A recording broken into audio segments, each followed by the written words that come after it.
Entry. Very good morning to all of you. तो आज का मेरा हिंदी व्याकरण का एक महत्वपूर्ण टॉपिक है जिसका नाम है वर्ण और ध्वनियां।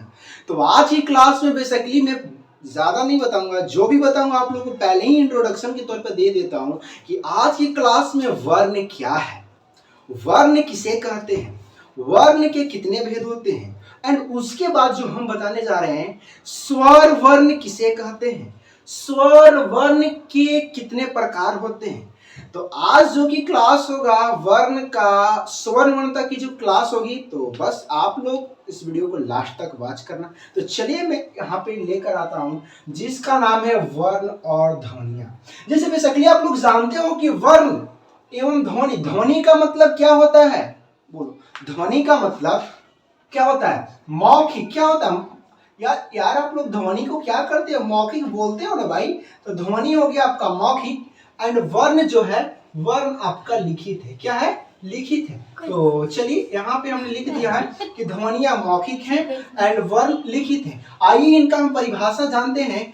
परिभाषा है कि बोलते समय हम जिन ध्वनियों का उच्चारण करते हैं वही ध्वनियां वर्ण या अक्षर कहलाती है। जैसे वर्ण भाषा की सबसे छोटी इकाई है। वर्ण भाषा क्या है, सबसे छोटी इकाई। बच्चों आप लोग बेसिकली जब छोटे होते हैं तो आप लोग सबसे पहले वर्ण ही सीखते हैं। क ख ग घ आ ई, ये सब वर्ण है, ठीक है। तो वर्ण भाषा की सबसे छोटी इकाई। आप लोग से कुछ पूछ देगा कि वर्ण भाषा की क्या है, तो आप लोग बोलेंगे सबसे छोटी इकाई, ठीक है। उसके बाद हम जानेंगे कि वर्ण, देखिए वर्ण आप लोग डिफिनेशन याद किए होंगे कि वर्ण उस मूल ध्वनि को कहते हैं जिसका खंड या टुकड़ा नहीं किया जाता है। जैसे आइए इसके बाद वाला टॉपिक पे चलते हैं। जैसे कि राम आम खाता है। जैसे राम आम खाता है, तो राम को हम लोग पाई को आ लिख सकते हैं ना। तो रा प्लस आ प्लस म, और लास्ट में बोल के देखिए रा आए लास्ट में, और अब म के भी लास्ट में आ रहा है, यानी कि राम। आ मिलाकर आम हुआ, खाता ख प्लस आ प्लस ता, यानी कि खाता है। चलिए यहाँ तक आप लोगों को समझ में आया होगा। उसके बाद है वर्णमाला। तो वर्णों की माला को वर्णमाला कहते हैं, या वर्णों के व्यवस्थित रूप को वर्णमाला कहते हैं। जैसे क ख ग घ अंग, ठीक है। इसके बाद हम जानेंगे, अभी तो बहुत बड़ा सीढ़ी जाना है कि वर्ण कितने और उनके कितने भेद होते हैं, तो अभी बेसिकली बता देते हैं। एंड वहीं पे बात किया जाए व्यंजन की, तो व्यंजन की संख्या 33 होता है।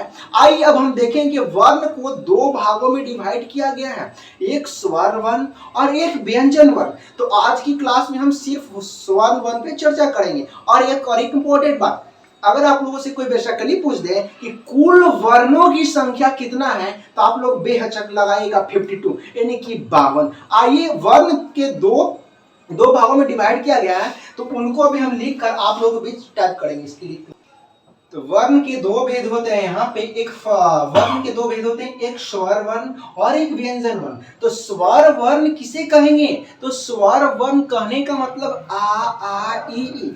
तो इसको अपने से खुद से डिफिनेशन बनाइए, क्योंकि उच्चारण बिना किसी दूसरे वर्ण की सहायता से हो उसे स्वर वर्ण कहते हैं। जैसे एग्जाम्पल अ आ ई, यानी कि पूरा जो भी स्वर वर्ण है, जो आ ई उ हर्षई दीर्घई रे, ये सभी क्या है, ये स्वर वर्ण है। ये वर्ण हमेशा स्वतंत्र होते हैं। इनकी संख्या की बात किया जाए तो इनकी संख्या, स्वर वर्ण की संख्या 11 होता है, ठीक है। चलिए इसके बाद हम आगे देखते हैं। उच्चारण की दृष्टि से स्वर वर्ण को तीन भागों में बांटा गया। फर्स्ट कौन, ह्रस्व स्वर, ठीक है। उसके बाद दीर्घ स्वर, उसके बाद प्लुत स्वर। अब आते हैं कि ह्रस्व स्वर, दीर्घ स्वर, प्लुत स्वर। आइए उसको जान लेते हैं। तो ह्रस्व स्वर की संख्या 4 होती है, दीर्घ स्वर की संख्या 7 होती है, प्लुत स्वर की कोई संख्या नहीं होता, ये 0 होता है। अब देखिए ह्रस्व स्वर की कौन कौन, अ ई उ री। दीर्घ स्वर आ सही उ ए ओ औ। आइए जान लेते हैं कि ह्रस्व स्वर कहते हैं किसके, वे वर्ण जिसके उच्चारण में बहुत कम समय लगे उसे ह्रस्व स्वर कहते हैं। जैसे अ, कितना कम समय लग रहा है, अ ई उ री, इसे कहते हैं ह्रस्व स्वर। और दीर्घ स्वर वे वर्ण जिसके उच्चारण में ह्रस्व स्वर से ज्यादा समय यानी कि दुगना समय लगे उसे दीर्घ स्वर कहते हैं। जैसे कि आ, ई, उ, ए ओ, औ। अब प्लुत स्वर को त्रिमात्रिक स्वर भी कहते हैं।